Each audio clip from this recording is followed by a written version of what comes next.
Is it working?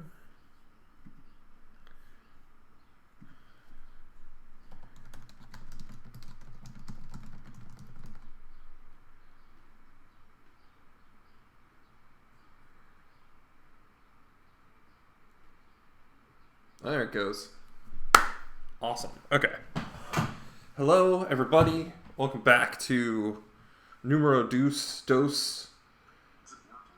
Oh my gosh. I don't want to hear myself. That would be tragedy. Okay. Wow, there's a really long delay today. Sorry. Take my dislike. No, I need them. They sustain me. I need likes. I have to. Everyone has to like me. Okay. So what are we doing today? Oh, I should probably get the slides open. Oh no. Oh no. Google Drive, help me. You're my only hope. So today we're gonna continue red black trees. I also promised you before break a proof of why AVL trees height grows logarithmically with its size. And I know you would be really disappointed if we didn't cover that. I keep getting so many emails, when are you going to cover this proof? I love this proof. It's like the free bird of 341. So, let's dial up on the WWs. I'm going to switch over to the Chrome machine. Ta-da! And we'll get going. So, Project 3 is 100% out now. It's on splay trees. I'll probably do a little baby video, just a wee baby video, on Project 3 to kind of explain splay trees and what you're expected to do in the project. So you're doing ASCII art decryption, which is a thing, right? So, but mostly it's just to practice trees. I always get questions. Well, this isn't the most efficient way. It's the practice concepts. So, yeah. So we'll just kind of revisit what we already talked about previously.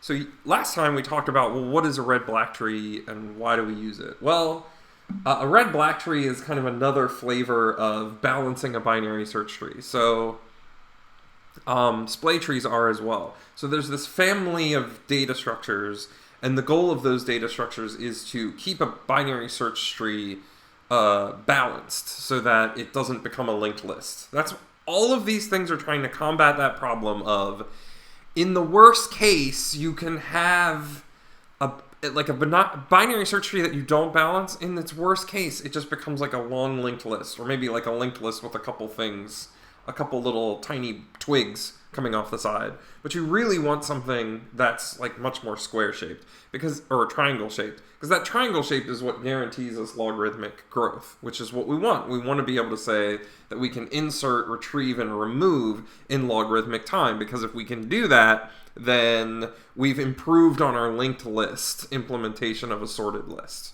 right? So if we want to keep a list sorted, you could use a linked list or a dynamic array, just sort of straight up, but you actually get linear performance for some operation. If we balance a binary search tree, we get logarithmic performance for everything. So red-black trees and AVL trees are different takes on that balancing operation. AVL trees balance a tree so that it's in each subtree is within height 1 of each other, and red-black trees balance so that each subtree, like if of your two subtrees, one of them will be at most twice the height of the other subtree. So that's a relaxed constraint because it allows a much greater difference in heights, right? If I have a subtree with a height of 50 on one side, I'm allowed to have a subtree of height 25 or 100 on the other. That's a lot more flexibility than 49, 50, or 51. And so we'll talk a little bit about why you would use one over the other. And that'll be sort of like a little thought experiment as well. Okay. So we did insertion yesterday, or Monday. Oh, it's already Wednesday. We did insertion on Monday. And there were a lot of questions in Discord afterwards. it was kind of unclear. One of the biggest kinds of confusions I saw was that you guys aren't quite clear on when does the coloring happen? When do we paint our happy little trees, right? And so let's go back, and I want to look at the insertion operation from the standpoint of when do colors change, right? So I think a lot of you might be thinking you have a tree, what algorithm goes and colors the tree? And while you could write something to do that, a red-black tree, the nodes change colors as a result of performing the insert operation. So let's go back and look at the insert operation in terms of when colors get changed.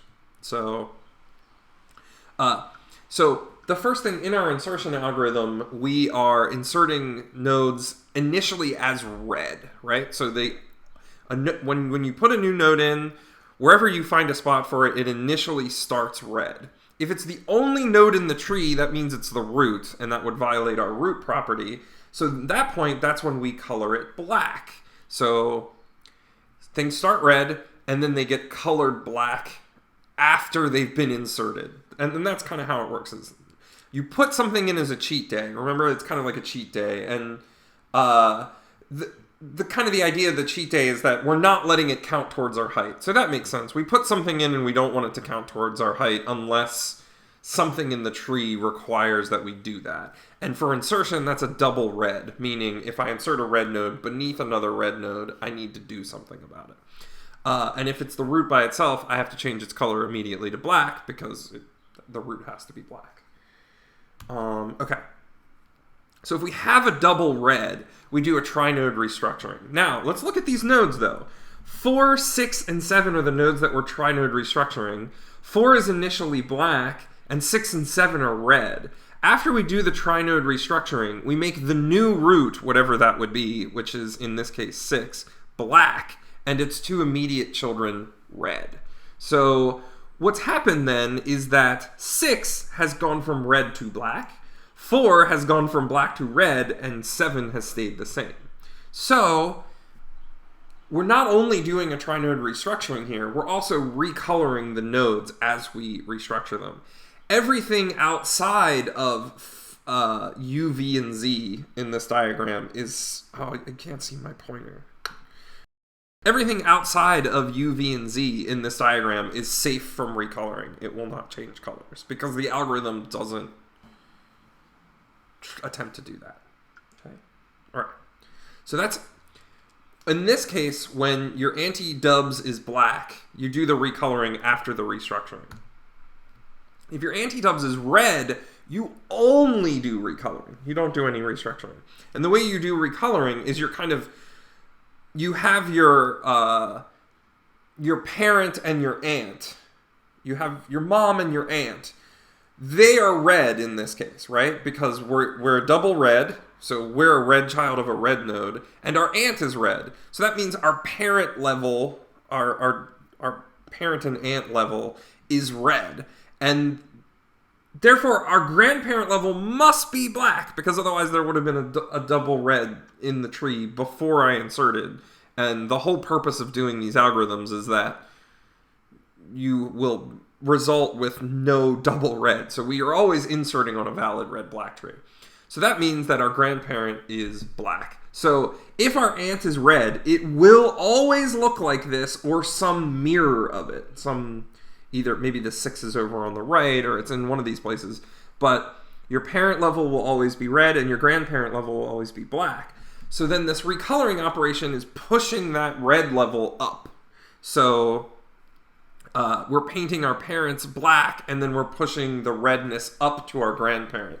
Now, we might have to repeat this procedure because if my great-grandparent was red, which is totally possible because my grandparent was black, then I have another double red situation, and I repeat this algorithm, meaning I look at anti-dubs. If she's black, I do a restructuring. If she's red, I do a recoloring.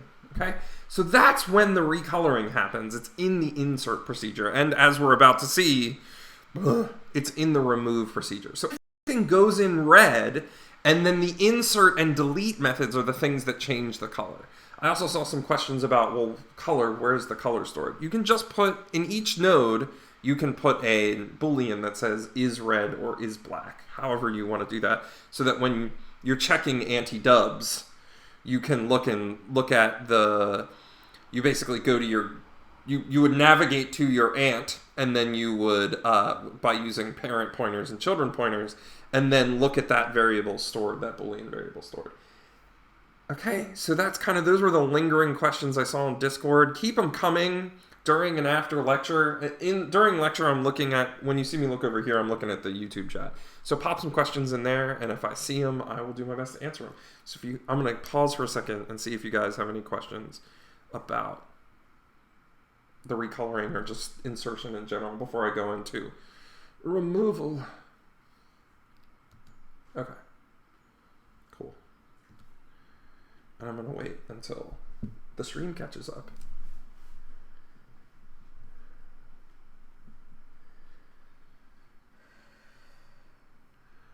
Boop, boop, boop, boop, boop. Okay, I see me pointing to my phone. So that means I've asked for questions. Maybe you're typing. Okay. I'm going to keep an eye on that, but we're going to keep on trucking. So keep on typing those questions if you have questions. So how do we remove nodes? Okay. Well, we have at least one leaf node. Meaning, or rather, we have at least one child. This is a misnomer. Changing it. Courses get developed all the time. We have at least one child node, right? So why do we know we have at least one? Or at most one? We have 1 or 0 child nodes. Well, we know that because we're going to follow our standard operation for deleting an internal node.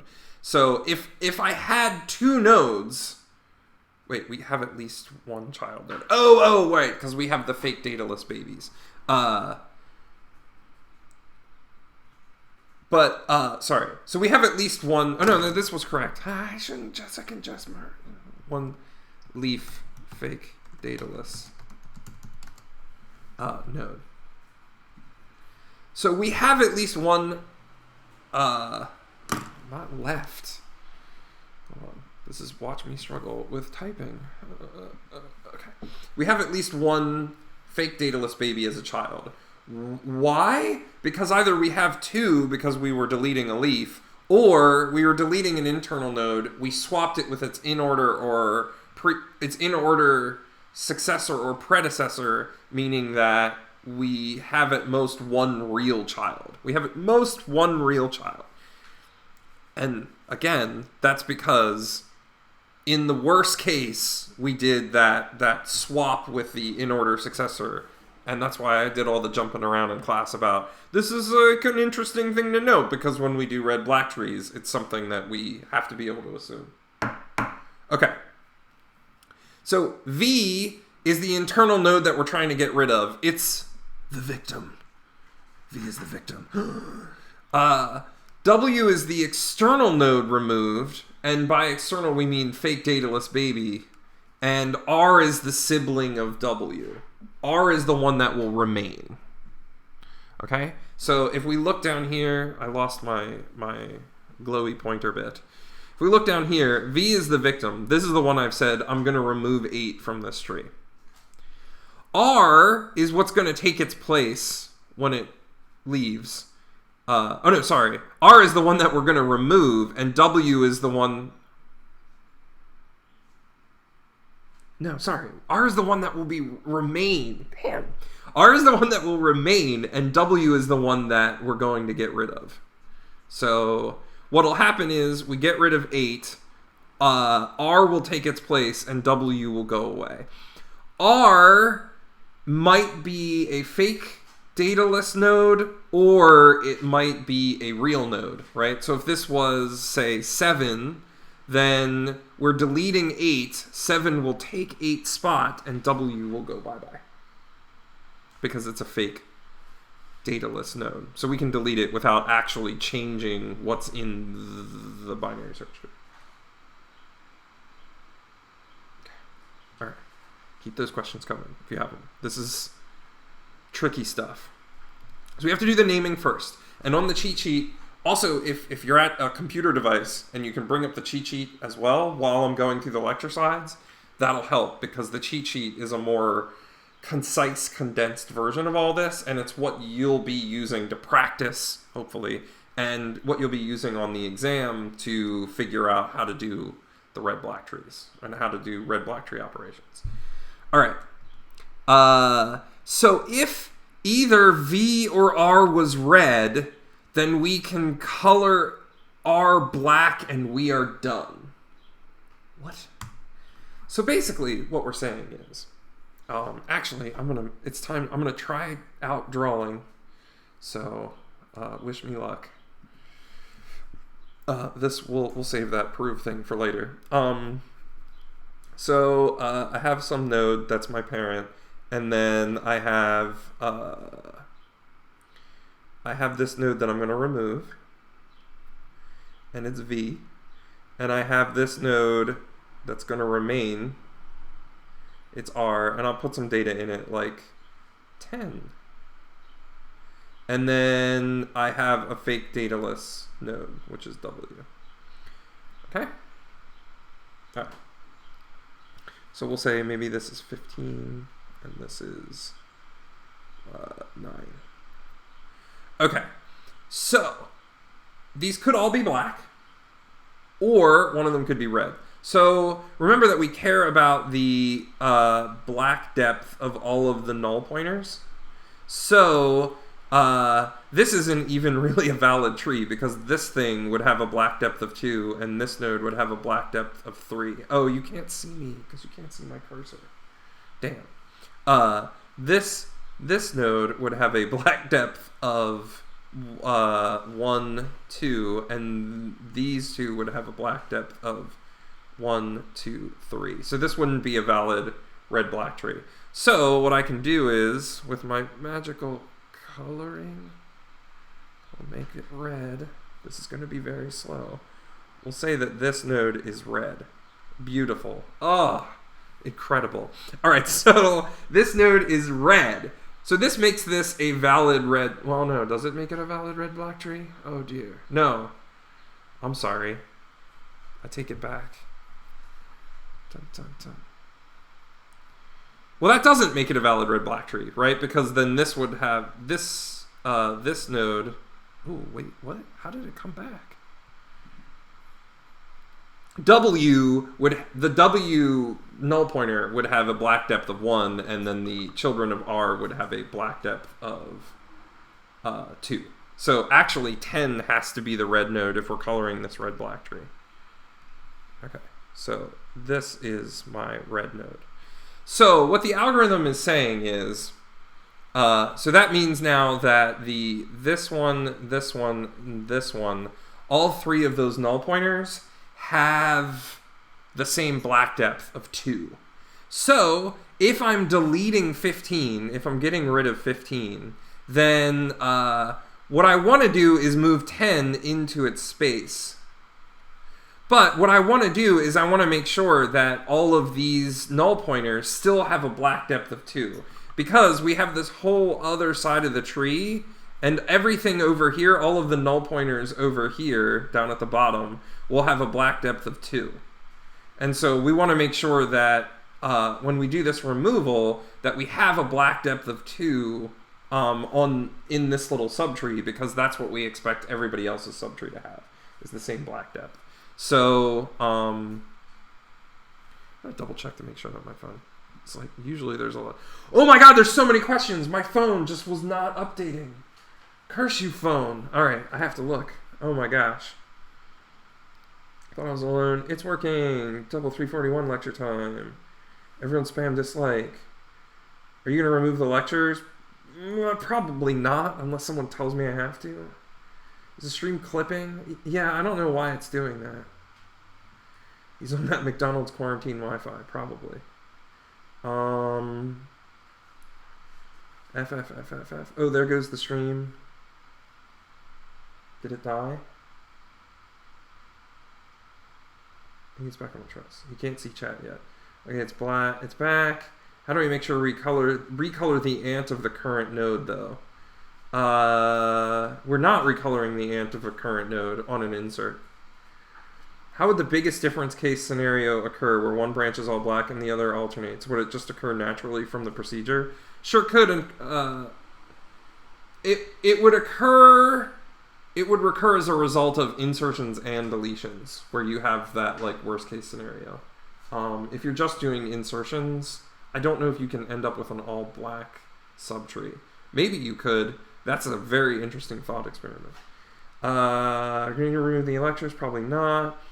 Why the red-black trees do you need the fake data? Why with red-black trees do you need the fake dataless babies? We use them for accounting. It's sort of our rule that all of the... You don't need to actually implement them. You just need to pretend that all the null pointers are black. When we're doing a trinode restructuring, yeah, you're going to need the T0 through T3. You also need that for rotations. If we're deleting V, why do we still have to delete W? Because it... Oh, that's such a good question. Thank you, Tenny. I'm going to get to that in a second. How do you remove a fake dataless child up if it has no data to compare? It's a null pointer. So what we're saying is it's the null pointer that's going to be the null pointer of the new parent. But where's the black depth of 2 coming from by looking at the root? The black depth of 2 is if this node, if you can't see my pointer, if this node was black, which is confusing because of the color that it is. If this node is black, then this null pointer's black depth is 15 and 9 are both black nodes to climb up. I need to reset my phone because apparently I can't see the chat on my phone, and that's so sad. Okay, cool. So the black depth of a... you calculate the black depth of a null pointer by climbing towards the root and counting all the black nodes that you find. Which means if in a legal red-black tree, if you start at a null pointer, then you hop up. So if 10 is red, then I'd hop and see a black node, so that would give me a black depth of 1, and then I hop again and get a black depth of 2. The nodes only become red if the branches go beyond the smallest perfect trees. Nodes are inserted as red. So, yeah, I'm going to delete all of this because it's gotten real messy.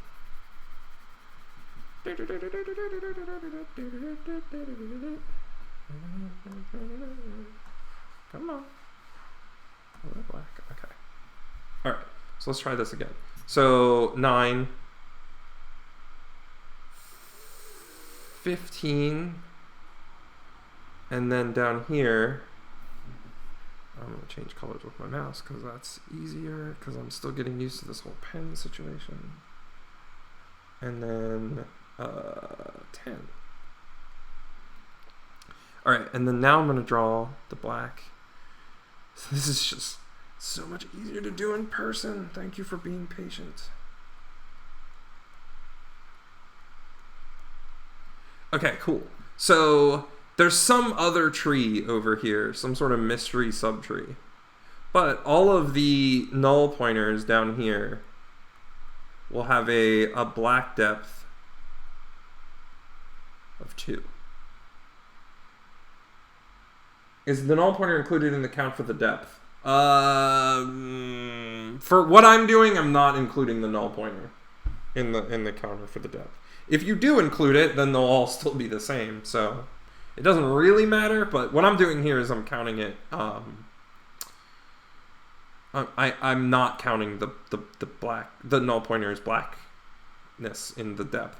So if I'm looking at this null pointer, it's because I hop to the first black node and the second black node, and I've hit 2 black nodes.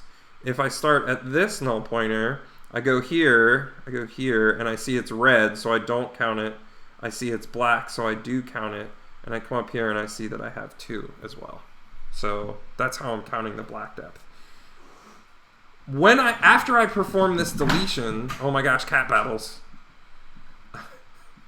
After I perform this deletion, you guys like behaving yourselves? Is now really the time to have an epic cat battle? They're buddies. They just play very roughly. Okay. So, what the hell was I saying? Oh yeah. So we have V up here. Then we have R is the thing that will remain because it's an actual node with stuff in it. And then we have W, which will get deleted because it'll basically just be absorbed. Like R is going to move up here. And then this W node, it's not really getting deleted. It's just like, it's not really going to exist. Like there's not going to be a null pointer for this W here. It'll be subsumed by like one of these null pointers. So that's the idea. So after I do this removal, what the algorithm says is if one of the nodes, if either V or R are red, then I can just color R black and be done. So what I'll do is, in my resulting tree, so we'll say like this, we'll have 9, 10 will be R, and 10 will have taken V's place. Notice that like W, like ooh, that is a sketchy arrow. Woo, woo. It's not much better. W will not make the trip, right? Because these are the 2 fake dataless babies from before coming along. So this is the resulting tree, and then we have the whole like left subtree of 9 down here that is going to be left alone in this process. So if one of them was red and I did the deletion, then I just make sure that R is colored red after the deletion and I'm done. So one way that you could make one subtree fully black is you insert the tree, let it get balanced out, and then start going in and removing the red nodes, essentially, from the bottom up. And then you'll eventually get a fully black tree. Okay, let me check. Apparently my phone is not a reliable source of stuff. Okay, good. No, it's keeping up now. Awesome. Okay. So, however, what happens if there isn't a red node? Because it's totally legal for this whole situation to be black. So let's look at that. So I'm gonna make the delete times. So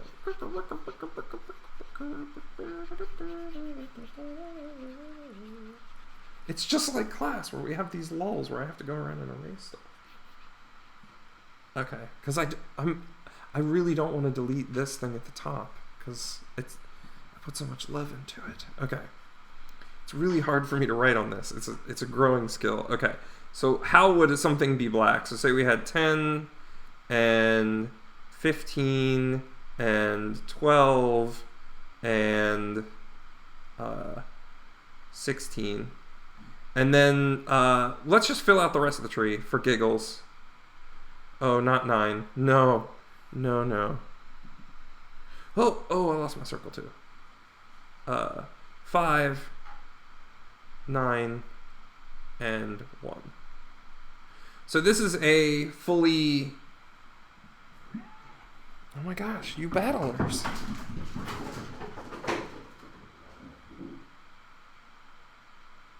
Okay.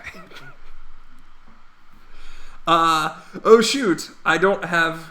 Okay, so say I'm deleting 12, right? And 12 has these 2 fake dataless children. And so we're going to be delete... Ooh, this handwriting. Delete... I'm gripping this pen for dear life. Delete 12. So 12 becomes our victim. Both of these are null pointers, right? So, ouch. That means they're both black. So I can... It doesn't matter which one I pick for remains and which one is W for withdrawals. Hey. It doesn't matter which one I pick because they're both null pointers. Does it matter when you recolor R? No, it does not. Okay, so now we're deleting 12, and so neither, so R will be the thing that remains, which will just be this null pointer. So like, let's delete 12. Let's go here and delete 12. Goodbye, 12. You were loved. And then now we go over here. And this null pointer is the R, right? Who won the cat battle? Of course I won the cat battle. I don't know who won the cat battle. They took it upstairs, which I'm grateful for. If you hear loud thumps, though, that's them. There are 30 pounds between those two cats. Jules is a beast. He's not overweight. He's just enormous. Okay, so what happens now, however, is that we have this problem where the black height of most of these nodes is 3, but R only has a black depth. Only has a black depth of 2 because its only black ancestors are 10 and 15. So, what do we do about that? So what we're going to do is we're going to call R a double black. Double black. It's double the black. Double black. Yeah. So what we need, this thing is now increased. It's much more deeply saturated there. So now what we have to do is we have this extra unit of black height that we need to somehow spread around the tree, right? So there are 3 different cases that we have to apply, that we could apply in order to figure out how to fix this tree. And I came up with this example. I don't even really super remember the cases off the top of my head, and that's why I give you cheat sheets on the exam, because it's not important to remember these verbatim. You won't. You'll forget them. I guarantee you'll forget them. This is the 3rd time I've taught the class, and I made board games about the thing, and I still forget them. The purpose of this is, 1, teaching you guys how to read data structure algorithms and know how like implementation would work or conceptually what's going on. And then also just like being able to perform these operations with similar instructions. So, and they're not straightforward. Let's look. Well, what kind of trouble are we in? We have to color R double black. So now R is double black.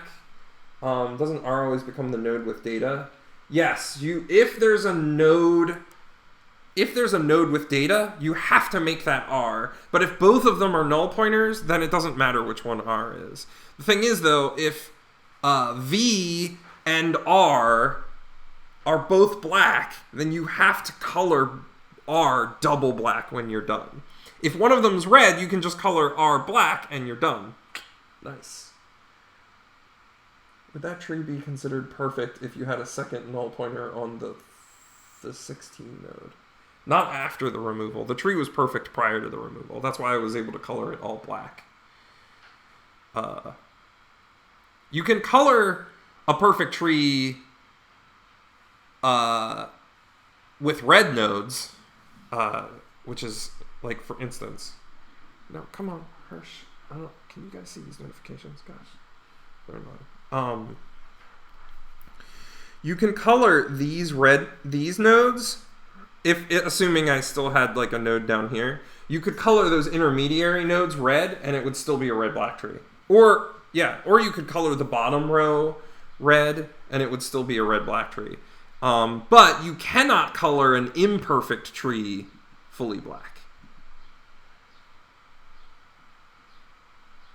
Okay, good stuff. I'm glad I was like super suspicious because you are a gregarious bunch. So the fact that you were not chatting it up on the chattables. All right. So now we have a double black and we got to get rid of it. We got to spread this around. So how do we spread it around? Case 1, Y, sister Y. So we're looking at the nodes with relation to the node that we just, the double black node.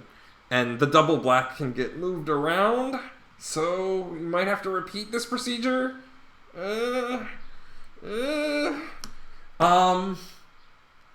So you color the... Okay, so if the Y is black and has a red child, well, does that a case apply to us? Does it apply to us? No. No, it doesn't, because Y here, this is Y. Hello! Y is black, but has 2 black children. So, case 1 does not apply to us. But let's talk about what happens in case 1. Anyway, so we perform a trinode restructuring on the other side of the tree. So let me get my pointer back. Pointer time. We perform a trinode restructuring. So this is R. If its sister is black, then we perform, and it has a red child, then you perform a trinode restructuring, including that red child. So grandmama Z is R's parent. So Z is R's parent in that restructuring. Y is Y, and X is the red node. Why are these backwards? The book notes. I need to redo all of these, but it's always something that I'm like, gosh, I hate drawing trees, which is ironic because I love teaching 341. But yeah, and then so what you do is you perform the restructuring, and then you just color everything black. And the intuition for this is, oh, well, we'll just kind of like pull this 4 node up, and when we pull it upward, now T0 through T3 will all be at the same depth, and we'll spread that extra double black color into Z, or into 4 in this case. So all of these cases are trying to find a place to move the double black. So basically we're letting 4 adopt the extra black from R because we're pulling it upwards.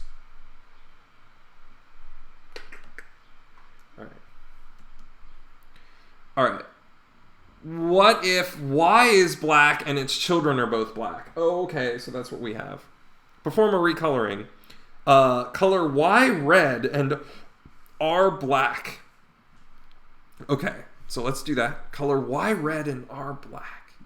So, black... so we're gonna take this... we're going to take this R, which was painted double black, and we're going to paint it a normal color, a normal shade of black. We're back to a happy... And then, what did it say? We're going to color Y red? Color Y red and R black. Okay, I could do that. I have the technology. Boop, boop, boop, boop, boop, boop, boop, boop, boop, boop, boop. And we're just gonna redraw it in red. I'm gonna get better at this as the semester goes, but thank you for bearing with me. And 16. Boom! Alright, so we've gotten rid of the double black from R. Very nice. Now we've made Y double red. Now let's just... I haven't read through the other case, but before we read through the other case, does it feel like we're done?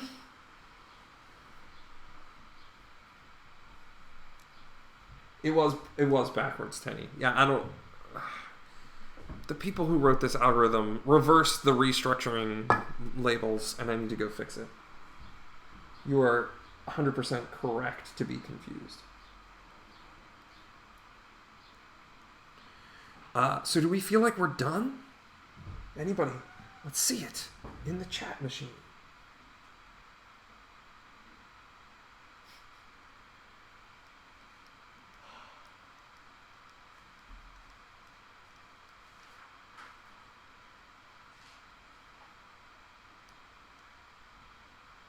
Right, so 6 should have been Z. And wait, let's go back. Let's go back to the slide in question.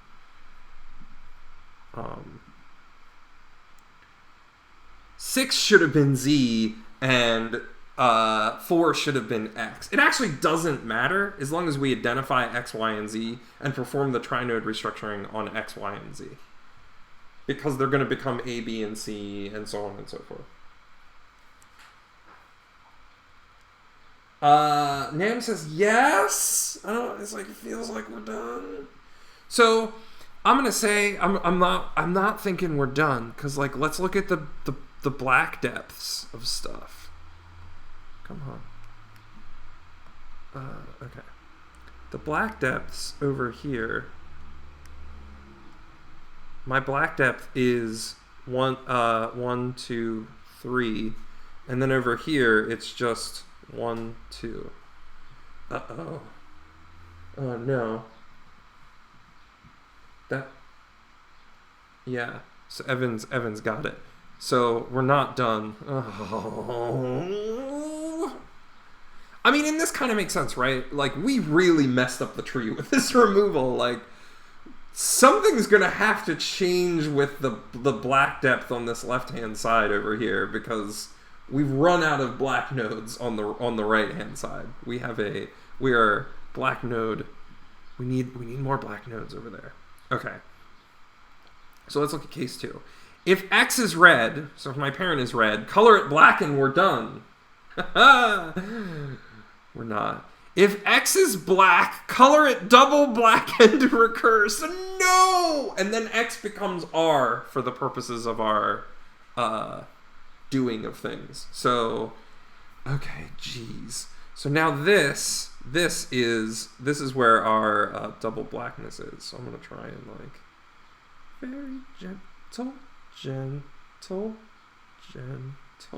Okay, so now our double black has moved up. And then now it's our new R. And now we're going to repeat the whole procedure over again.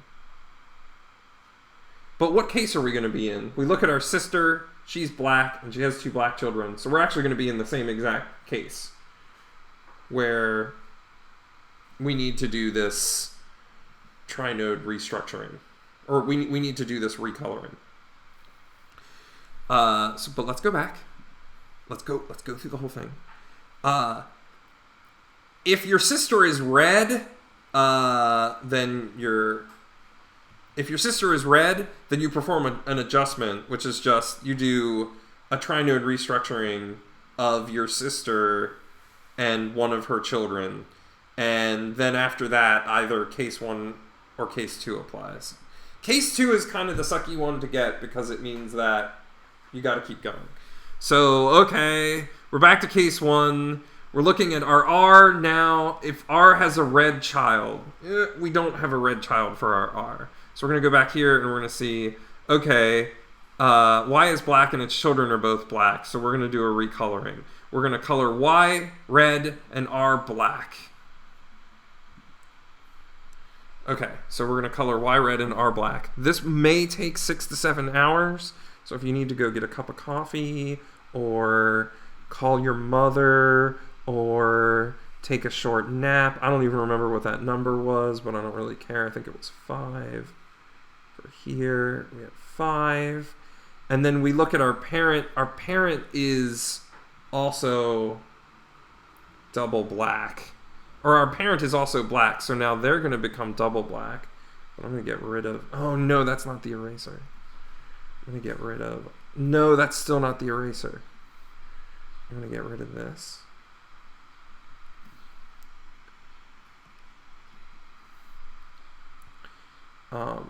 No, not red.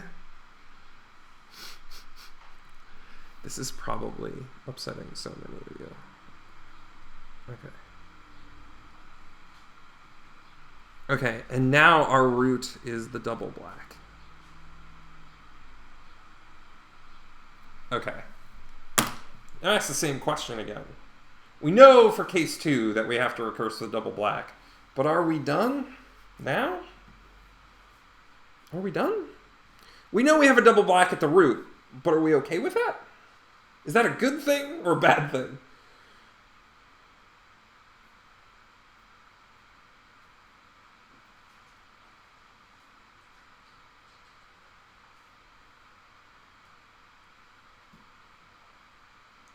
Man, there's a delay.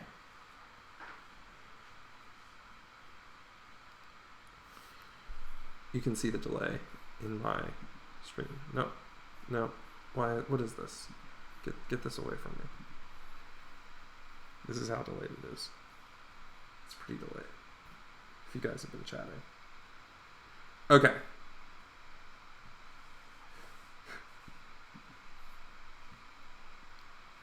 Bad? Alright, cool. So actually I'm okay with it. Because the whole purpose of this exercise is to try to make all the null pointers have the same black depth. So let's go look at all the null pointers. Down here, whoop. Oh, I keep putting this button. Down here, we have, if we hop up, I have a black depth of 1 and then a black depth of 2. This null pointer has a black depth of 1 and then a black depth of 2. This null pointer has a black depth of 1 and a black depth of 2. And this null pointer has a black depth of 1 and a black depth of 2. And if we add 1 to all of those by counting the root as 2 instead of 1, we would say all of them have a black depth of 3. So if our double black has reached the root, what can we do? We can just say we're done. We can just color it normal black. Because what we're doing at the root when we get rid of the blackness is the double blackness and turning it into a single black is we're subtracting 1 from all of the leaves' black depth, which means that they're all still going to have the same black depth at the end. So if we've managed to push up the hill, we push the double black all the way up to the root, that means we're done and we can be done. And we like being done, so it's good. Can you repeat what causes it to turn double black? Absolutely, I can. So when we hit case 2, we perform a recoloring. Case 2 is when your sister is black and both of her children is black. If your parent is red, then you can just color it black and you're done. Because if your parent is red, let me get my pointer back. I still haven't. OBS and OSX is not the best.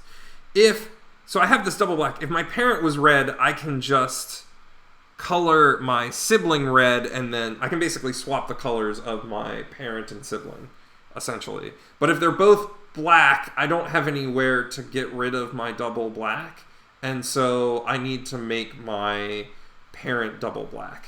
So that's where that double black shifted upward. Case 2 either solves the double black problem, or it moves the double black problem up 1 level. So then case 3 either solves the double black. Case 3 never solves the problem.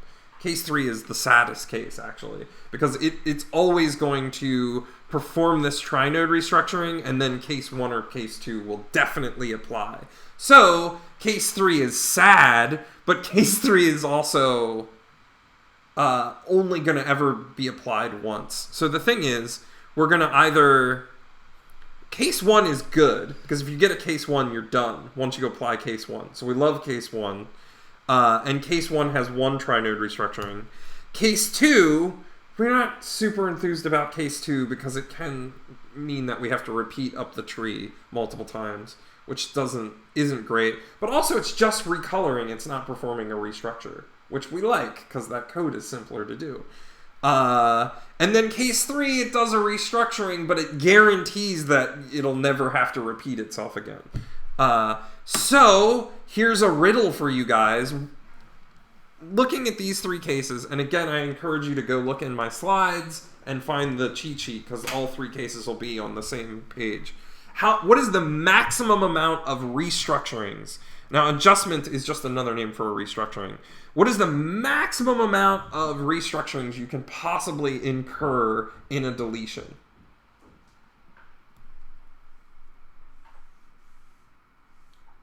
Recurse means repeat the procedure going up the tree. Now your R has moved up the tree.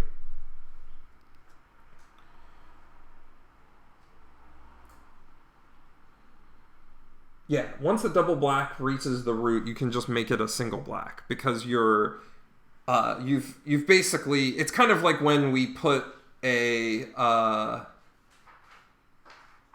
we get a red node all the way up to the root, we can color it black at that point, because You can mess with the root's color. The root's color can actually just be... You can always just change the root to black, because the worst thing you're doing is you're adding or subtracting to every leaf's black depth. So it doesn't really matter what color the root is, except that by our red-black tree definition, we have to try to paint it normal black, not double black. Okay. Is no solution for the riddle? Let me double check. I don't trust my phone anymore. I don't trust you, phone. Okay, no, at the same place. So the answer to my riddle is 2. You can at most you'll have to do 2 restructurings. Doesn't matter how deep your tree is. You might have to apply case 2 a lot. And it turns out you have to apply case 2 a lot on a perfect tree. In an all black perfect tree, you have to apply case 2 a lot to do the recoloring up the tree. But case 2 does not have a restructuring in it. Only case 1 and case 3 do. Case 1 restructures and says, okay, I'm done. So that's one restructuring. Case 3 performs a restructuring and says, okay, now you're going to have case 1 or case 2, but there's no way to get back to case 3. So the worst case is that you do a case 3, perform a restructuring, and then that gives you a case 1 where you perform a second restructuring, and then you're done. By definition, done. The riddle was how many restructurings. What is the worst case? What is the most restructurings you have to do for a removal? And my phone just timed out from the server. Great. That's what and the answer is 2. For AVL trees, it's logarithmic. You could possibly have to do log n restructuring. So red-black trees give us less restructurings. That's nice. We have to perform that operation a lot less often, but it comes at a cost. What's the worst case? What's the worst case for insertion? How many restructurings might we have to do? So can case 1 here repeat? No. If we have case 1, which is your ant is black, you do your trinode restructuring and you're done.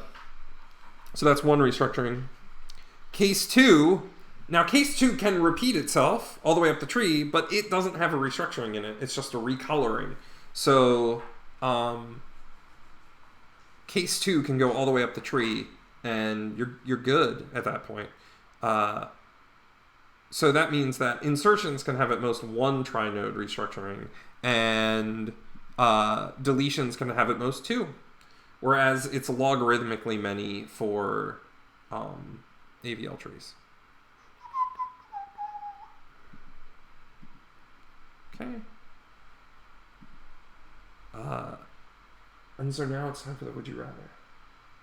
Restructuring and adjustment, they're the same thing. It's just we call the one... Your textbook calls the one in case 3 an adjustment for reasons. So I left the slides consistent with your textbook so that I can address... So we can have this discussion right now so that if you go look at the textbook to study or something, you can be like, wait a minute, yeah, that adjustment thing is the same thing. I remember...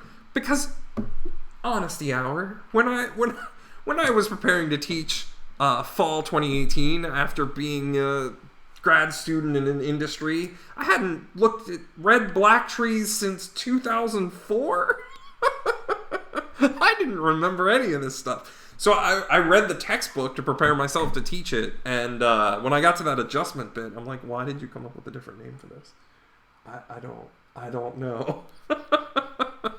It's weird. Here's the would you rather. You can make your finger glow like a flashlight, like E.T. Just glows like a flashlight. It's pretty bright. It's like a nice, I don't know, I don't have a lumen rating, but it's like a bright light. You can cast it around. And you can adjust it between its maximum and lowest settings. And every morning there's an unmelted piece of a random kind of candy under your pillow. So I'll take questions on that while we take a little brain break. The practicing is going to be hard. What is the adjustment restructure? Both of the restructurings in a deletion in a red-black tree are restructuring your sister and her red child, if she has one.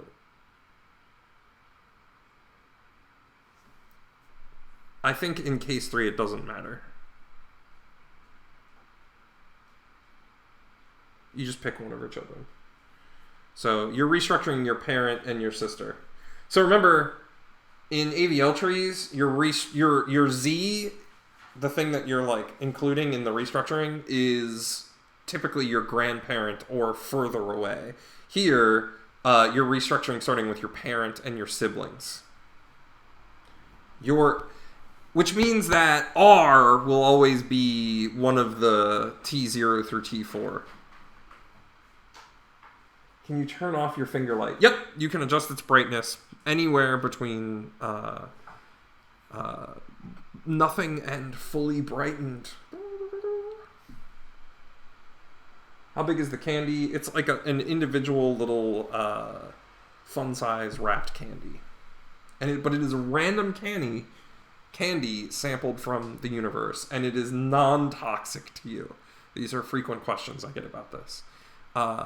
So it could be a candy from Vietnam, or if there's an alien species that has the notion of a candy, you might get one of their candies. It's just randomly sampled, even distribution between those. So you could have some sort of alien life forms candy. But you could also, like, oh my gosh, how useful is that finger glowing thing? Because, you have to take a little bit of a leap of aliens exist, which they probably do, just going on odds. But then, like, that they also have a notion of candy. Like, that's very similar to our notion of candy. Are they wrapped? They are wrapped. If it's a candy that typically doesn't have a wrapping, it will have like a little plastic wrap on it. Emergency flashlight. It's so useful. Can the light also be ultraviolet? No, it's visible light. It'll be a business. Grab bags of random candies. Yeah, it'll take you a week to get 7 candies, though. I don't know if... Yeah. And then the other thing, too, is you have no way of proving that it's an alien candy. You just be like, it looks like... Because if it's candy, it's probably going to be sweet, which means it's probably going to have, like, some sort of ose in it, glucose, fructose, one of those things. So people are like, this is just sugar. And be like, but it's from space. And you're like, I think you're crazy. I think you made some caramel and put some weird symbols in it, and we don't believe you. What happens if it gets cut off? Then your stub will glow. If your arm is cut off, you'll have a glowy stub, but it won't be any brighter than your individual finger will be. Will I be an unlimited source of power? Oh, Tamor, you already are an unlimited source of power. Ding! Where's a flashlight? Also, the candy would have to be non-toxic. Correct. The candy will not be harmful to you in any way. Well, unless you have problems with sugar, metabolizing sugar.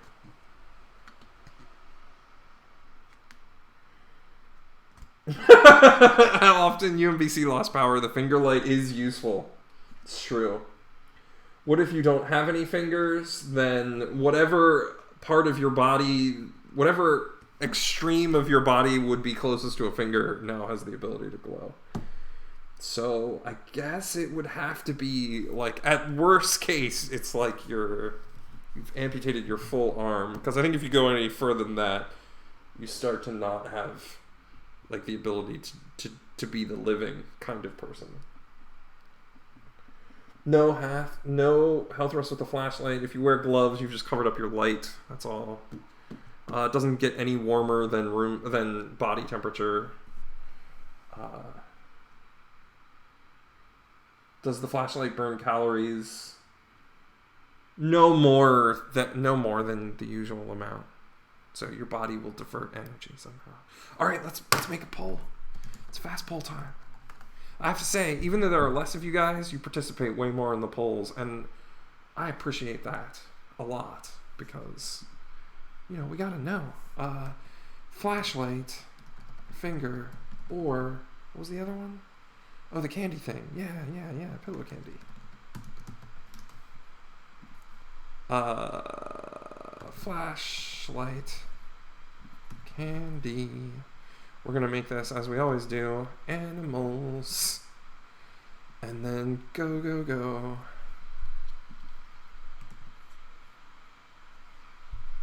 Your poll has been created. Excellent. Let me dump it in the chat, DOS chat. Hey, more than one finger glow at a time? No, and it's just the one finger. Can I unscrew the light and power something else? No, it's your finger glows, like the actual flesh on your finger glows. So get in there, make a vote, go do, and I'm gonna keep on trucking with today's lecture. Unfortunately, this would be the part of class where I release you onto Forest Fashion Week and we do a lot of practice.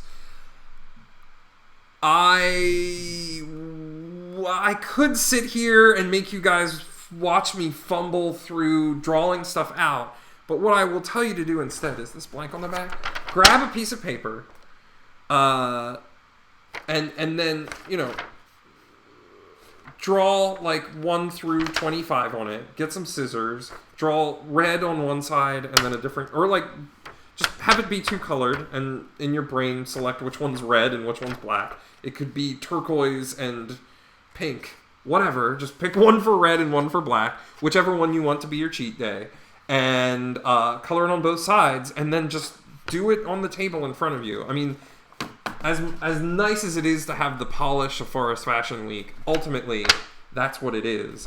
And work through those cases. If you find a case that you're like, what? How does this work? Throw it up in Discord at me, at the TAs, and we'll help you work through how to sort out that red-black tree. Chances are, the other thing to do is to use that AVL tree, or red-black tree visualization, to guide you as you go through. But, you know, again, so I'll show a few of these just so that you guys get a sense of like how the trees grow and contract. But I really recommend you sit down with some stuff, some widgets in front of you, and move things around. I'm going to go a little long today because we're online and I can. Because if you leave, you can just come back and get bonus things. And I'm going to do the proof that AVL trees' height grows logarithmically with their size.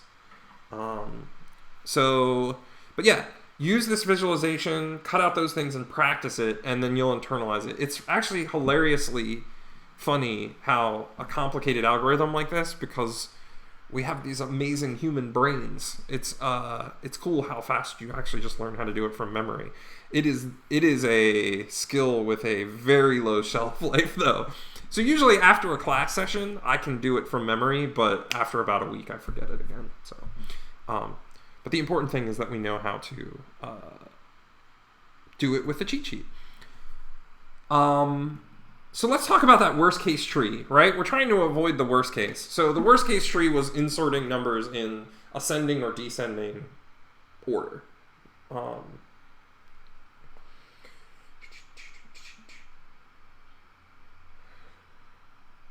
No, yeah, right.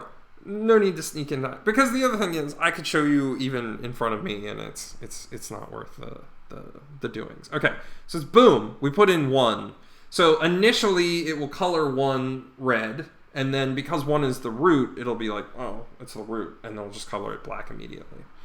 Okay, so then let's put in 2. Well, what do we expect to happen here? Well, 2 is going to go in as red, and it's going to be the child of a black node. So nothing will happen, right? Because we haven't violated any of our tree properties. Cool. All right, awesome. So now we're going to put in 3. Oh, and there's a way to show the, like, fake dataless babies. Show null leaves. So here you go. For those of you who have gotten really confused by these null leaves, they're just there to help illustrate, because you have to know that this null pointer is black, right? So we have to say that it's black because otherwise we don't know how to apply our algorithm. So when we put 3 in, 3 is going to be the right child of 2. And so we have to look at 3's sibling for the algorithm. Let's go back. Back. Okay. So now we have anti-dubs. That's right. We look at our ant. If she's black, we do a trinode restructuring. And then after we do the trinode restructuring, the new root is red and the children are black. So we look at our ant. So if it's going to be the right child of... If 3 is going to be the right child of 2, its ant is the left child of 1, which is a null leaf, right? And again, you don't actually have to model these. You just have to remember that null pointers count as black.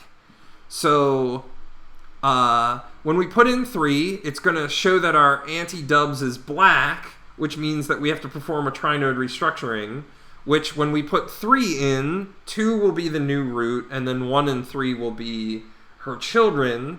And then we're going to color 2 to be black and 1 and 3 to be red. That is my guess. And so this is the way that you should study and practice these trees, is work it out, guess, and then plug it in and see how you do. All right, it goes in, puts the double. Oh, okay, boom. We were right. Yes, we did it. All right, so let's put in 4. Uh-oh. 4 is also going to be a double red. We're going to look at our ant and discover that she is red, which means that we have to perform a recoloring. And the recoloring is that we push the red layer of 1 and 2 up to 2 and color 1 and 2 black. At which point we'll have a red root, which means we can color the root black and be done. So my guess is that it will be 1, 2, and 3 will stay where they are, but they'll be black, and 4 will be red at the end. So here we go. I'm going to slow it down a little. So there it goes. And I'm going to skip back. And we're going to put 4 back in at the slower speed so you guys can watch it again. Again, you know, you have access to this, but... And I'm going to unbig it a little. It's unlimited power, but it's powered by your metabolism, this light. You guys are still going on about the light. Hey, these are important questions, so keep them coming. But so there we go. 4 is in there. So then 5 is going to be it's going to be a double red again. And it just so happens that because we're putting in the worst case numbers, we're always having to do stuff.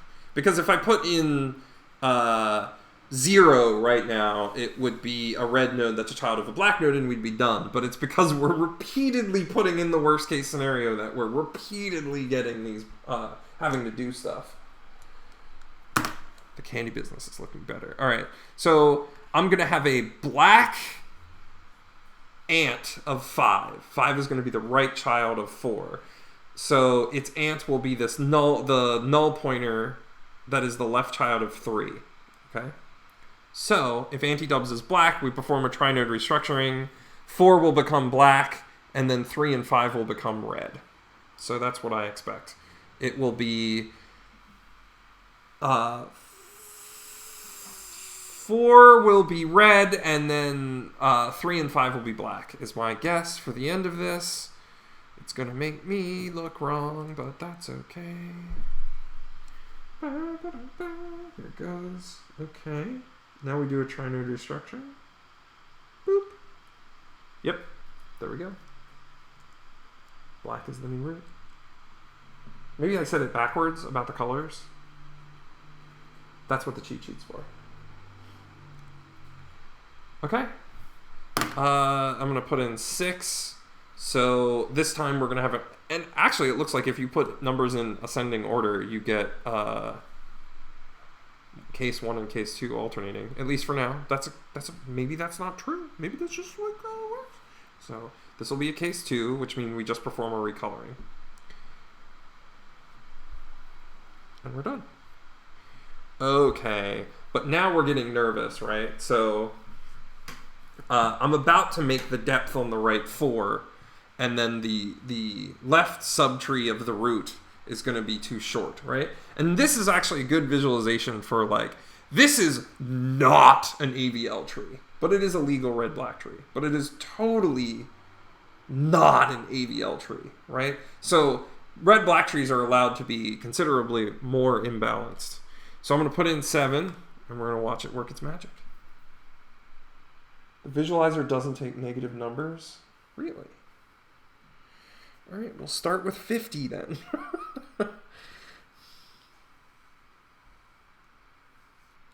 Boom. So, it thwarted me. So it's still keeping things short on the right-hand side.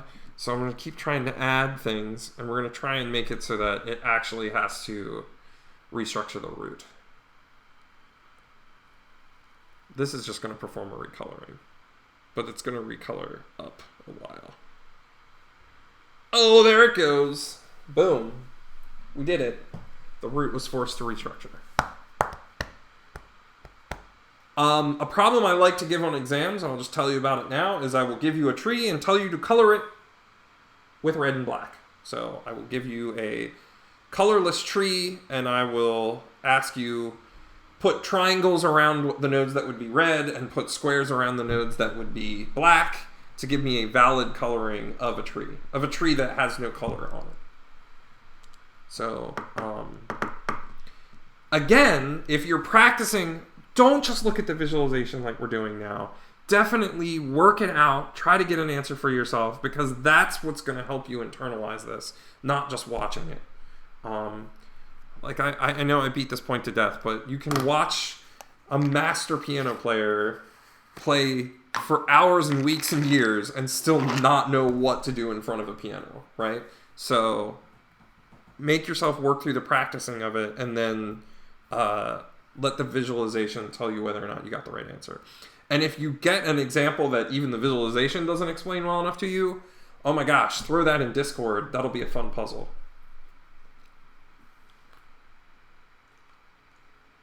Have you decided how we're going to be doing exams? No. I'm still talking with other professors. I kind of want to make sure I'm on the same page as everybody and hear what good ideas they have. When in doubt, see what smart people think. Okay. All right. It's bonus hour. So yeah, I don't know how many of you tuned into my 201 lecture, but in order to pay you back for the bonus hour, your hour of bonus time, I will take you on a tour of our now rundown Minecraft server, if you're interested. So throw in interest. Say like Minecraft, yes, if you want to see that after the AVL tree proof. At this point, would you just color 2 and 6 black? No. Could you legally color 2 and 6 black? Absolutely, you could legally color 2 and 6 black and still have a resulting red-black tree. The thing is, looking at a tree and determining how to color it red-black costs you N time, because you end up having to look at like the whole tree. So we don't. We just follow the algorithm. The algorithm will repaint the nodes different colors, and that's just kind of how it works. Hey. Oh, thanks. It's the mail guy. Okay, cool. Project, I haven't looked at the project in depth enough. Can we get the server address to the TA's Pine server? It has a whitelist on it, so it won't do much for you. Let us in. Alright, let's get to the AVL tree. Proof. Oh, and removals, again, I just recommend that you practice them. I could sit here and do it for you guys, but I think we can make better use of this time together. Okay, so let's go and delete. And so while I'm deleting, we're going to talk about. So what we're going to do now, we're going to take a step back to when we were talking about AVL trees, and We didn't have time because I moved up the exam. Usually I cover this prior to the exam so I can sort of ask you questions about it on the exam. So that'll just have to be something for the next exam. Yes. So now we're going to prove that an AVL tree's height grows logarithmically with its size. And why is that important? Well, because a worst case insertion is going to go all the way down to the bottom of the tree, right? And we don't want the tree to be really tall, because then that would, if the tree is as tall as it has many nodes in it, meaning if I have a tree with 7 nodes in it and it's 7 tall, then that means my worst case performance for all of my CRUD operations is going to be n, which we don't want. So the point here is we're trying to prove, we're trying to prove that AVL trees will always be logarithmic in their height, logarithmic to the size with their height. In red-black trees, are we trying to keep the height at most twice for the right child and the left child? That's correct. And we accomplish that through enforcing those 4 properties of a red-black tree.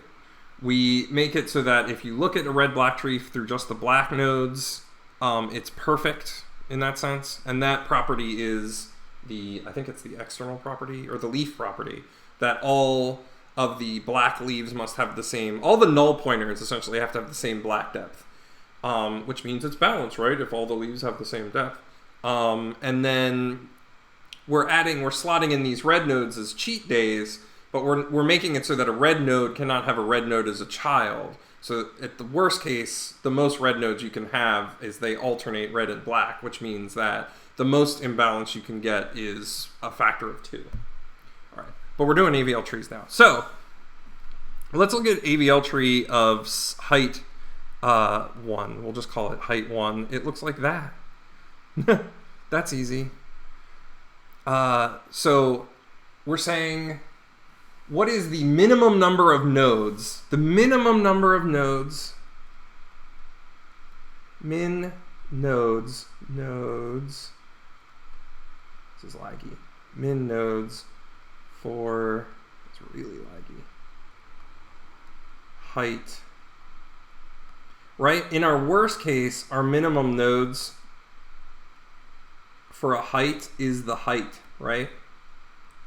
So here my height is 5 or 4, depending on whether you count the nodes or the edges. And that's how many nodes I have. We don't want this. This is bad. This is bad. Right. This is bad. We don't want that, right? We want the minimum amount of nodes for the height to be logarithmic to the height. Or no, exponential to the height, actually. Okay. So let's look at height 1 was just 1 node. Height 2, what's the smallest AVL tree I can make of height 2? Right? I can't make it any smaller than that. All right, height 3. What's the smallest tree I can make with height 3? This is not an AVL tree. So where would I add a node to make it an AVL tree? Where would I add a single node? It would be right here. So this is the smallest AVL tree of height 3. All right, well, what about height 4? So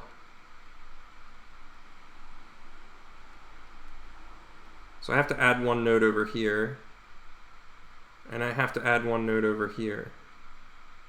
Am I done?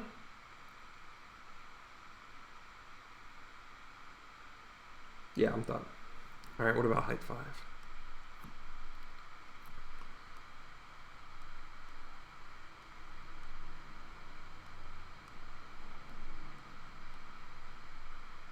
Well, I have to add 1 node over here. I have to add 2 nodes over here. Huh. Okay. I have to add 1 node over here. I still have to add another, so I have to add 3 nodes over here. But now this subtree is imbalanced, so I have to add a node over here. And so this subtree is still imbalanced, so I have to do this. And this subtree is still imbalanced, so I have to do this. Oh, right, this was unbalanced up here. Oops.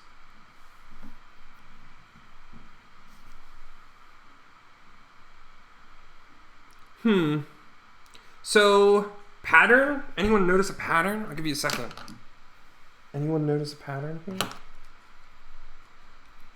I'm gonna watch for the stream to catch up. What is the pattern? How do I... What kind of surgery can I do to get a height 6 tree? Like the smallest height 6 AVL tree. Because that's what we're trying to figure out. For each height, H, what is the smallest tree I can make? For a normal vanilla binary search tree, it's just a linked list, right? It's just a linked list that goes all the way down. But these linked lists are not... What is up? These linked lists are not legal AVL trees. So we have to figure out, well, what is the smallest AVL tree you can make of a particular height? Type it out. Show me in the chats. Think about it. Discuss it.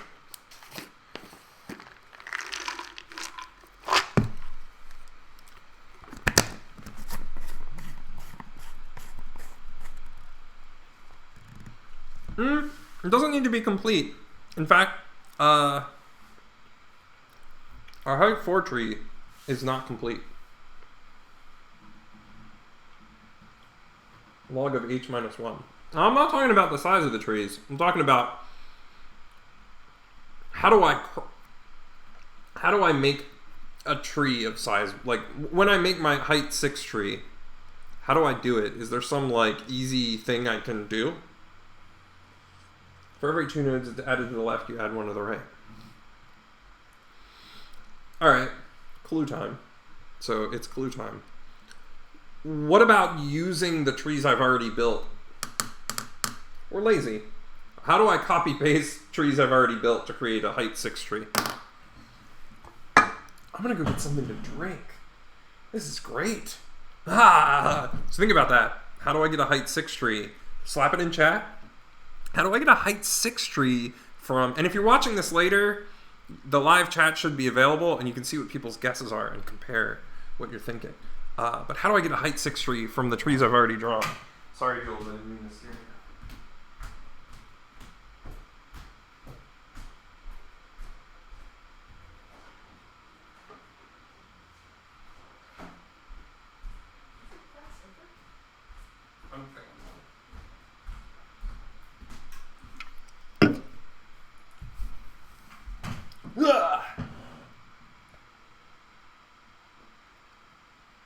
Is comparison strictly greater or can it be equal to?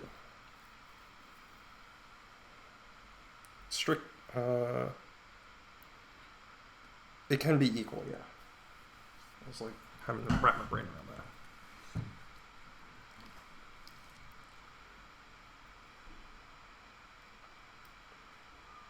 that. Okay, no one has a suggestion. Well, look what I've done though. My height 2 tree, or rather my height 3 tree is, if I copy this, I can make that my left child, and I copy this one and I make it my right child. My height 4 tree, I copy this one and I make it my left child, and I copy this one and I make it my right child. So all I have to do, let me get the erasing going.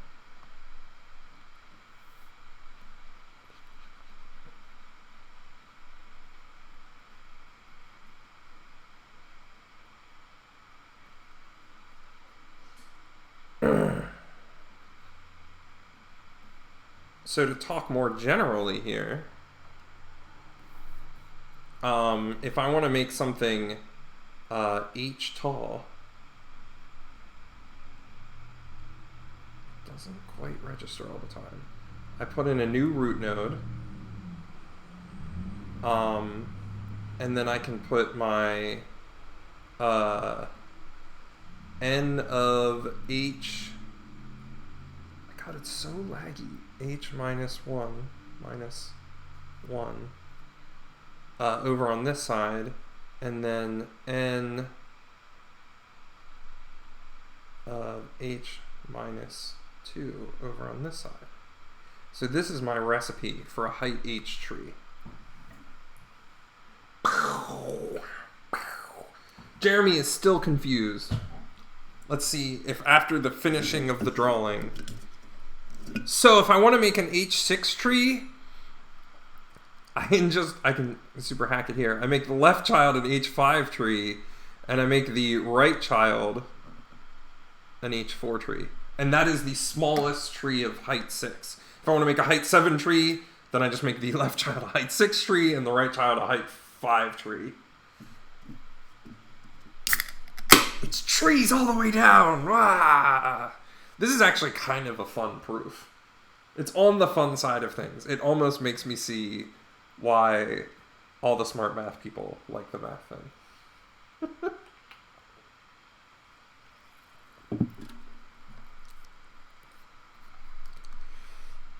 Okay.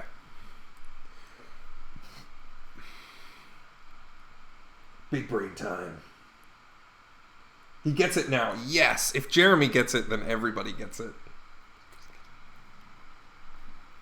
I don't mean it. I don't mean it none. I mean it a little bit. No, the real truth of the story is if Jeremy's willing to admit that he gets it, then I feel pretty good. Will this be a question on one of our exams? I'm not going to make you write the whole proof because that's really easy to study for. You just memorize how to write the proof. But understanding and being able to synthesize this notion of kind of building trees with smaller subtrees is something that's fair game for an exam and definitely for a homework. That's frequently a homework that's given around this time in the semester, which is something like prove using induction that that the height of a complete tree grows logarithmically and so on and so forth. And you end up using these kinds of strategies where you're building a tree from like your +1 induction involves taking the tree, or your +2 induction in this case involves taking the trees from your 2 prior situations and like gluing them together and saying, look, if the tree that was too smaller in this way, I can surgery together them in some way to create a tree that is also has this property, and then start putting in some math. All math is fun. That's facts. I don't get it. What don't you get, Ahmad? Tell me. Tell me what you don't get. I don't know what to tell. I don't know what to explain more. What is it in getting it? The funny thing is, fun little sidebar, while this catches up to Ahmad, when I was in school, elementary school, middle school, high school, this plagued me. Every time I would write a paper, I would always get things like this and that and it circled. And the teacher would be like, what do you mean by it? Or this or that? Because I was really bad about that. And the funny thing is, I went on to do a master's and doctoral dissertation on the word it. So, talk about challenge accepted. I'll tell you what I mean about it. And I did it. Wrote 200 pages on the topic. Take that, Mrs. Riker. Surgically combining the 2 trees. So, okay. Let's... Alright, cool. I'm glad. Thank you for... What? Oh, this is the eraser. That's why it's not drawing. Alright, so what was this? Let's take our height 3 tree. So we're trying to make a height 4 tree. Height 4. So we're going to make a height 3 tree, which is one of these. And then a height 2 tree, which is one of these. And then we combine them. Like that. Boom! Height 4 tree. What if we want to make a height 5 tree? Well, we have this down here is our height 3 tree. So we just boop, put it down here. Come on. Like this. And then we just join these 2 together. So we can say that a height H tree in general over here, a height H tree is an H-1 tree, H-1 tree, tacked together with an H-2 tree.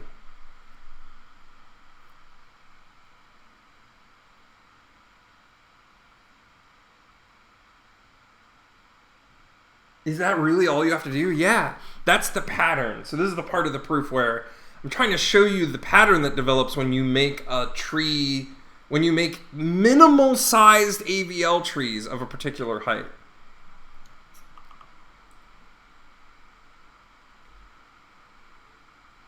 Whoa, we're calling people names, crackhead. Be nice. All right. Okay.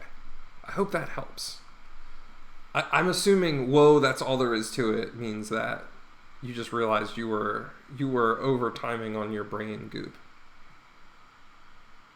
Late to the chat, but math is fun. Thank you, Tyler. Math is fun. I give Professor Hamilton a lot of grief about it, but it is actually fun. And I give Professor Marin a little bit of grief about it too. All right. So, how big is our tree? So we're going to say, what is n? We'll define a function n, which is the size. What is the size? We could also just call this size. But that would involve me being able to use this hardware, which is really not working for me. I don't know whether the pen is all... I don't know. So the size of h. So how big is this tree over here? How many nodes in it? Well, we know n of h minus 1. So we'll say, well, it's the size of whatever the h minus 1 tree is. Seriously? Minus 1. Plus the size of whatever the h minus 2 tree is. It's so laggy. You guys can't see my mouse, but it's like a second behind. Am I like running Minecraft or something? No. Okay. And then plus 1. Plus this guy up here. The 1. The plus 1. That's where the plus 1 comes from. So that's the size of NH. Okay. So what we can say is, which one's bigger? Which one has... Because we're trying to actually prove that this is greater than this. So which one's bigger? Because we could substitute the bigger one for the smaller one, because the smaller one is a worst case, right? We want the tree to be a certain size for a certain height. We want it to be fat, right? A perfect tree is packed with nodes for its height. A perfect tree of height h is... Oh wait, maybe this is... Yeah. A perfect tree of height h is just completely filled out. Yeah, and I think earlier we said this was greater than or equal to some constant times.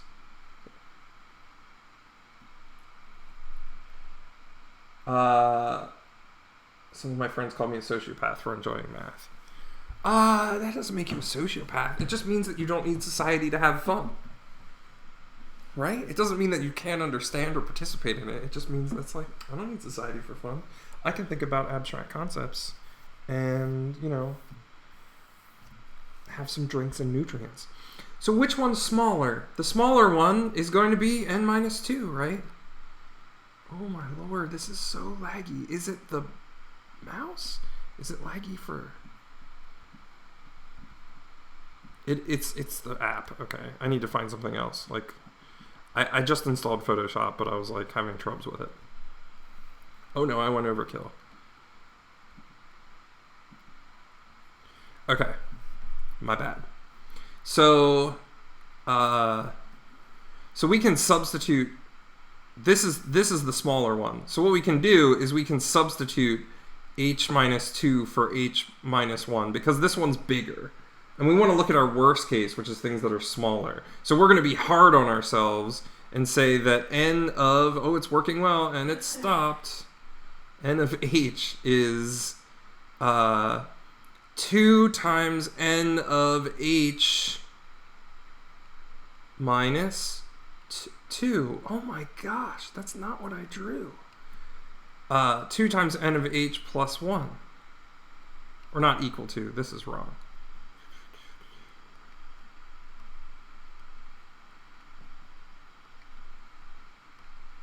I'm going to have to get Min in here. He'll tell me. So we're saying that n of h is greater than this value.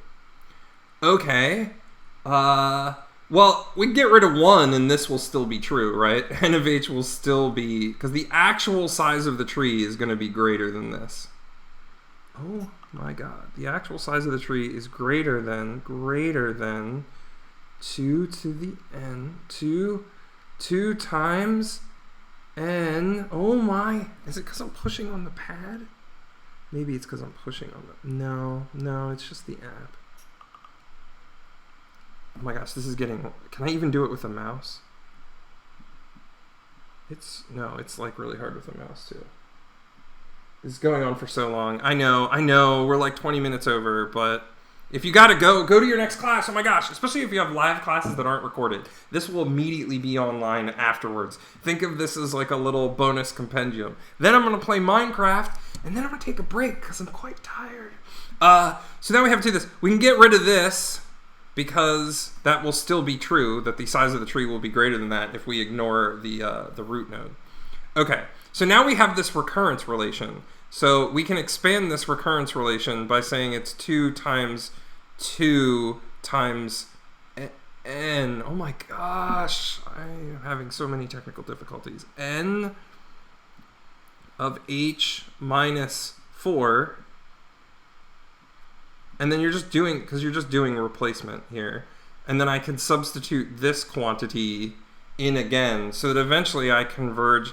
And then how many times can you perform the substitution? Well, I'm cutting the tree down in size by 2 each time.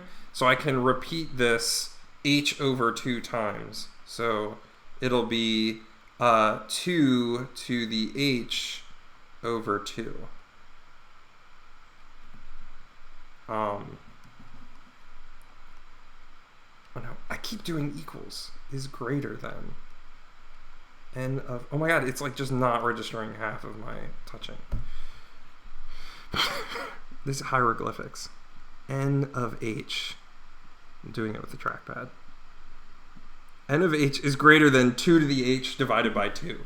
Which, and this is the point where I'm totally going to math textbook you guys. This is the point where you can do some algebra to show that, you know, you can get that half out, and you'll be good. And it showed that there's like a constant going on there. So, did I check the poll? I did not check the poll. I'm about to check the poll. I've put in the video, if you check out the video's description, I put a paper that's written out basically everything that I've put here. And it's what I use to refresh my memory every semester. So if this video, the jangly writing was problematic, which it was, you can go check out that as well and shoot me any questions. All right, let's check the poll. Let's check it. Jump to results. Oh man, flashlight finger wins in a landslide. There's a lot less of you guys today. The novelty of online learning is wearing off very quickly. Yeah, there's only 28 of you.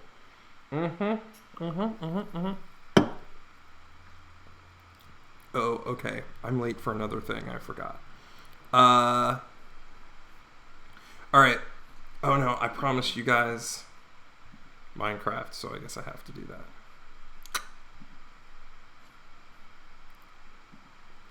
Something horrible happened involving lava in our Minecraft server, so it's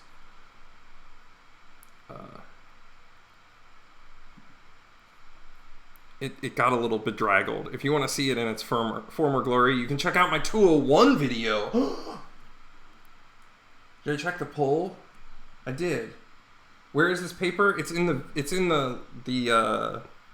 description for this video. Somebody will probably slap it in too.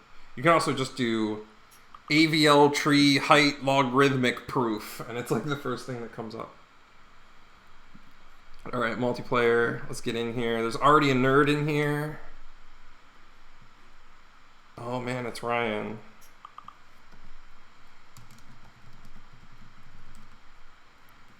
I'm here for 341. Oh yeah, pog sign. Look, we have a nice map.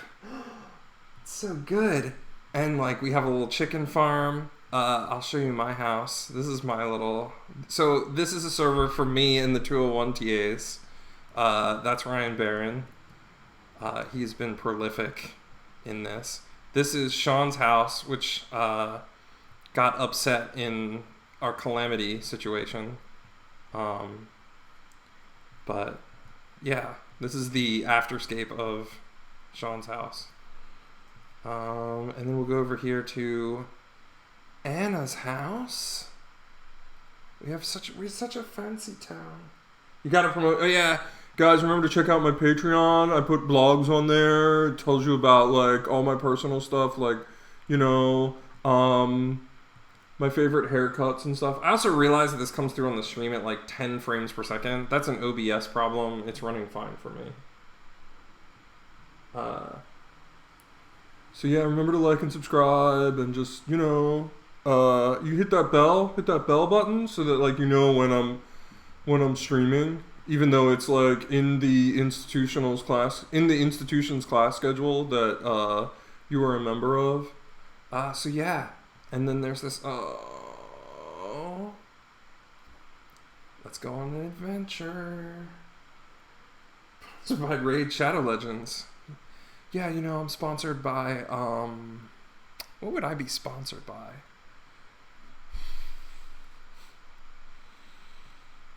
I don't know what I would probably try to get like a Cessna sponsorship or something. That would be pretty good for free merch. Here's your Skyhawk. So we're going on a nice little, mine tour. This was constructed by Ryan as well. It's very luxurious. We're just, you know, just going through. Boop, boop, boop. It's very long. I feel like I'm supposed to spam sponsor links. Friskies, yes. Oh, I should be sponsored by Friskies. I don't feed my cats Friskies though. We fed a cat Friskies and she got very fat. I'm sort of an anti-Frisky sponsor. And look, there's like a little switch. This is the station, so we're gonna go back. We're gonna go to the next one. The 201 students haven't even seen this bit yet. They're gonna be so mad. Oh, I have to get out of it first, don't I? Lols. Where do it be? I'm doing this on a trackpad, so you have to forgive my complete inability to be even basically functional. Dollar Shave Club. They did used to have really good advertisements. I haven't seen any advertisements. NordVPN. Yeah. If you want to watch movies and ignore localization restrictions, you can use a VPN. I have no VPN preference. Or suppose I am Diet Dr. Pepper for when you really want to taste something sweet but don't want all the sugar. You want a sugar facsimile. What is going on? Oh my gosh, I'm being sent back already. Oh my gosh. Well, there you go. There's a whole castle there with farms. It's very exciting. But here's our Minecraft server. Thanks for coming to class. Thanks for showing up, you know. Check out my Patreon and my, what else? What other things do people do? Oh yeah, check out my TikTok, my Instagram, my, I've been told Charlie needs an Instagram. Oh, you guys haven't seen Charlie. I have to give you a new animal each time. I'm gonna go get Charlie. He's always very sleepy.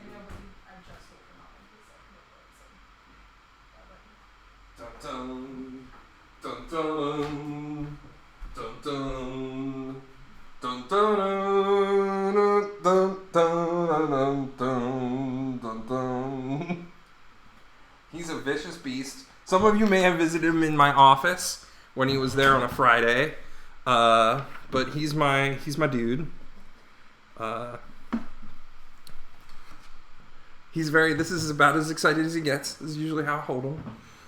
So yeah, gosh, you smell like corn chips. You were sleeping. They sweat through their feet, and it has a smell. And he smells like a bag of Fritos when you first open it. So I guess that's charming. Anyway, I'd argue that all the diet sodas are the best, though. Yeah. Have a good one, guys. I'm gonna sign off. Remember to like and subscribe, or just don't. These are for your benefit, not mine. If I were doing these for my benefit, it would be, I guess, maybe a camera trained on a bird feeder or Charlie's bed. I don't know. But these are for your benefit. It's Charlie. Anyway, He's got his foot up here. Oops, I smacked him in the face. I'm so sorry. Abuse. Anyway, have a good day. Behave yourselves. Be excellent to one another. If you're trapped in a house with family or friends or roommates, pick your battles cautiously. Sometimes they're just going to have to be right, and you're going to have to be okay with that. Right, Natalie? Yeah. She concedes to me being right a lot, even though I'm never right. Bonus lecture if we get to 100 likes. Bonus lecture? Bonus lecture! We're going to talk about natural language processing. We're going to talk about parse trees. Ooh, those are some fun trees. I'm not going to visit. That's like a... if I get to 100 likes, I will not release a bonus lecture. There's your incentive. All right.